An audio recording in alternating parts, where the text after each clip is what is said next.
Salam alaikum wa rahmatullah. Alors, l'implication ou bien l'assertion P implique Q. L'assertion P implique Q. Donc, soit P et Q, deux assertions. L'assertion non P, c'est-à-dire P bar, non P, ou bien la négation de P, ou Q, donc cette assertion non P ou Q, c'est l'assertion P implique Q. C'est-à-dire, cette assertion est notée P implique Q. Et se lit P implique Q. P implique Q. Elle se lit aussi si P est vrai, alors Q doit être vrai. Si P est vrai, alors Q est vrai. Donc cette assertion se lit aussi si P est vrai, alors Q est vrai. Donc pour réaliser la table de vérité de P implique Q, on utilise la table de vérité de non P ou Q. Non P ou Q. Donc, alors pour réaliser la table de vérité de P implique Q, on doit réaliser la table de vérité de non P ou Q. Et pour réaliser la table de vérité de non P ou Q, on doit réaliser la table de vérité de non P, c'est-à-dire la négation de P. Alors, si P est vrai, alors la négation est fausse. Vrai, faux, faux, vrai, pardon. Faux, vrai. Ça y est? Donc, ici on a ou X ou Y est vrai. Si l'une des deux ou bien les deux sont vrais. Donc ici on a non P avec Q. Non P et Q. Alors les deux. Non P et Q. Donc la liaison est ou. Si on a vrai ou faux, ou bien faux ou vrai, c'est une assertion vraie. Si on a faux ou faux, donc c'est une assertion faux. Vrai ou faux ou vrai, c'est une assertion vraie. Vrai ou faux, c'est une assertion vraie. Ça y est? Et puisque P implique Q, c'est la même assertion que P bar ou Q, donc c'est la même table de vérité. Donc F, V, V. Ça y est? On observe que P implique Q est fausse seulement si on a vrai implique faux.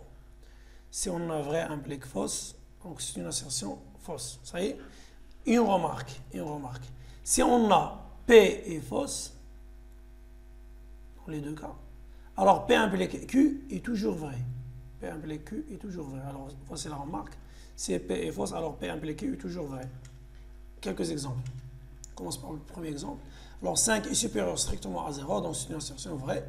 2 est supérieur strictement à 1, c'est une assertion vraie. Donc l'assertion P implique Q, vrai implique vrai, donc c'est une assertion vraie. Exemple 2. Alors ici on a 5 supérieur strictement, donc c'est une assertion vraie. 2 est inférieur, alors c'est une assertion fausse. Alors vrai implique fausse, donc c'est une assertion fausse. Exemple 3. Ici, on a 5 qui est inférieur strictement à 0, donc c'est une assertion fausse. Puisque la première assertion fausse, donc l'assertion P implique Q, c'est une assertion vraie.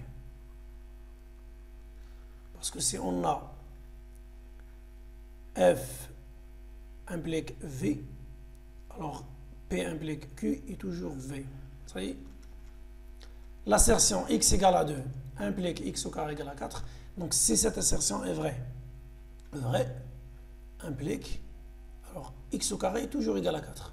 Donc cette assertion est vraie. Donc si cette assertion est vraie, alors cette assertion est toujours vraie. Toujours vraie. Ça y est?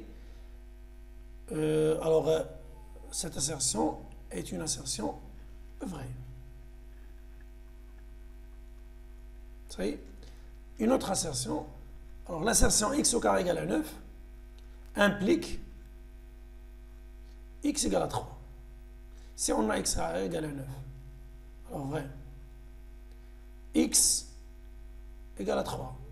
Or, on suppose que cette assertion est fausse. C'est-à-dire, on suppose que X égale à moins 3. Si on a X égale à moins 3, cette assertion est fausse. Moins 3 au carré égale à 9. Donc, X au carré égale à 9. Donc, dans ce cas, si X égale à moins 3, on a V donne fausse. Donc, si X égale à moins 3, on a V donne fausse. Alors, cette assertion est fausse.